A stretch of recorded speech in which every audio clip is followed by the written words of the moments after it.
Hello everyone, this is Miss Nikki Malatsiko and welcome sa aking channel. For today's video, isi-share ko naman sa inyo ang 5 tips kung paano ba natin masusurvive yung graduate school. If you are planning na mag-enroll sa isang university kasi gusto mong ma-promote, gusto mong madagdagan yung kaalaman mo, kailangan mo ang video na ito. Base sa aking experience, talagang intense yung learning ng graduate school. Isa din akong empleyado at isa ding estudyante. So, kailangan mo talagang i-manage yung time mo. Every Saturday yung klase, tapos Monday to Friday, duty sa office, meron kang trabaho. Ang pinaka-importante dito is alam mo kung paano ba i-manage yung mga bagay-bagay, especially yung time management mo, kung paano mo yun, bibigyan ng schedule. So, sa akin, I enrolled my master's degree in management last January 2021. So, that time, hindi pa ako masyadong decided, no, na talagang i-enroll yon. Kasi that time, yung nasa isipan ko is for promotion lang, para makapagtrabaho, para matanggap, ganito, ganyan.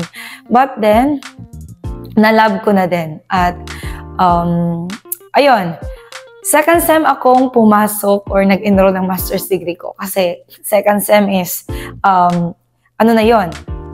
January yon. So, again, January 2021, nag-enroll ako ng aking master's degree. At yun yung Master in Management. That time is, talagang na-shock ako pagtingin ko sa mga subject ko kasi may research. Meron na agad methods of research. Tapos, advice ko sa inyo kung gusto nyo magsimula or gusto mag-enroll ng master's degree, simulan nyo sa first semester kasi para hindi kayo masyadong mahirapan na mag-adjust dun sa mga subject. No? So, sa akin, wala akong choice that time kasi gusto ko na talagang mag-enroll. So, I enrolled in second sem. At yun, sa isang sem, may 3 subjects. Share ko din sa inyo na talagang intense yung learning pag nasa graduate school ka kasi, for example, sa amin, every Saturday lang kami nagkakaroon ng Zoom meeting. Aabot yun ng mga 3 hours. Sa amin kasi, naabutan ako ng pandemic, no? So, still, January 2021, still, naka-Zoom pa rin yung klase. So, sa akin is medyo advantage sa akin kasi medyo malayo yung lugar namin dito sa Davao Oriental, Governor Hiroso Davao Oriental, doon sa Davao City. So, kung bebiyahe ka rin ng bus, kailangan kang mag-antay ng 5 to 6 hours para makaabot doon sa Davao City. Or kung bebiyahe ka naman ng van, nasa 4 to 5 hours. So, sa akin is good thing na rin na nag-Zoom kami. So, 3 hours lang yung meeting namin. So, 3 hours. Tapos, talagang for me is, at first is, mahirap siya sa akin na mag-adjust kasi pang nanibago ako. Imagine that 3 hours lang kayong mag-meet sa isang linggo. Tapos, malaking bagay na yun pag nakapag-absent ka ng isa or isang meeting, nawala ka sa klase.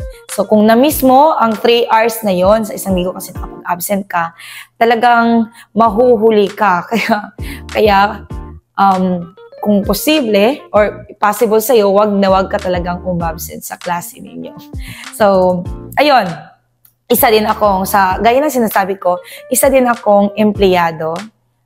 Sa gabi, ginagawa ko yung mga assignments ko para sa masters ko. So, ayun. Every Saturday, klase namin. Tapos, every Friday ng gabi, alas 12 ng Friday, yun yung submission ng assignment namin, yung mga book o mga articles na pinapabasa sa amin, yun yung nangyayari. So, we can still manage naman our time, no?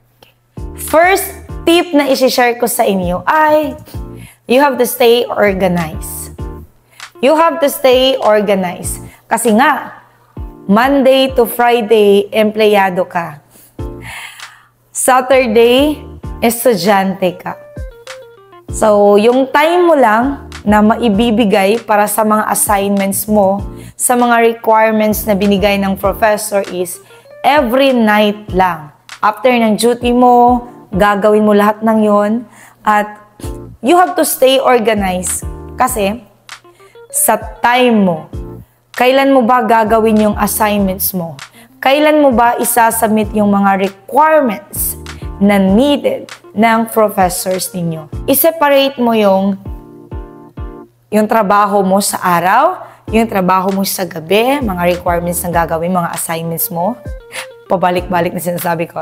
Pero you have to set those schedules kasi napaka-importante na we are organized para naman makapag-focus tayo kung nasa trabaho tayo, yung isipan natin is purely dun lang sa trabaho. Tip number 2, develop relationship. Pinaka-importante sa lahat ay meron tayong good relationship sa mga classmates natin.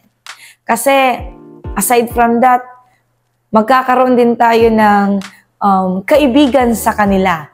For example, kagaya nung akin, nagkaroon ako ng mga kaibigan ko sa graduate school. At kung merong mga katanungan, kasi ngayon, may messenger naman. So, nagchat-chat ako sa kanila. Or sometimes, pag may time, nagkakaroon kami ng discussion sa GC namin. So, ganon. Pinaka-importante is nakapag-create tayo ng good relationship sa kanila. Kasi sa graduate school kasi, nagtutulungan yun dapat Nagtutulungan dapat.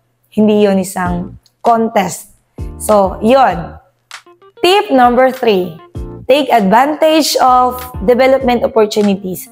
For example, habang enrolled ka sa subject na yan or habang enrolled ka sa semester na yan tapos merong mga offered na mga seminars, huwag mong i-miss. So, kung merong mga seminars na connected sa methods of research, you join together with your classmates. Kasi sayang din naman na during the time, enrolled ka tapos hindi ka makapag-attend ng mga seminars. Especially kung connected yan sa research. Kailangan na ma-encourage ka at yung mga classmates mo na mag-attend.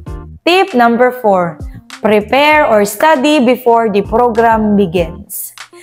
Kung nakapag-desisyon ka na kung ano ba yung kukunin mo na master's degree na vertically aligned din sa'yo or sa bachelor's degree mo, so you better do a research para at least man lang meron kang idea kung ano ba yung papasukin mo or ano ba yung i-enroll mo na master's degree. Tip number 5, last tip na natin, prioritize self-care. Okay, so hindi ibig sabihin na napaka-busy mo na kasi empleyado ka, tapos estudyante ka din, wala ka ng time para sa sarili mo. No, you have to have the schedule for exercise sa mga healthy na mga foods. No? So kung favorite mong mag-jogging, walking, kung may time ka, you do it. Kasi pinaka-importante is natutulog pa rin tayo ng maayos, nakakapag-exercise pa rin tayo, at importante sa lahat ay alam natin na healthy pa rin tayo kasi paano natin magagawa yung mga busy na schedules natin, yung mga requirements natin, yung assignments natin kung hindi naman tayo magiging healthy. So yun yung mga 5 tips. And plus tip ko na lang din sa inyo is you have to pray and you have to decide kung ano yung nasa heart mo. So, surrender it to God and always trust God for everything you do. You also have to trust yourself kasi i-guide ka talaga ni Lord for your plan. That's all for today. I hope you've learned something and wag na wag niyong kalimutang mag-subscribe sa aking channel para updated kayo sa next video na gagawin ko. Maraming salamat!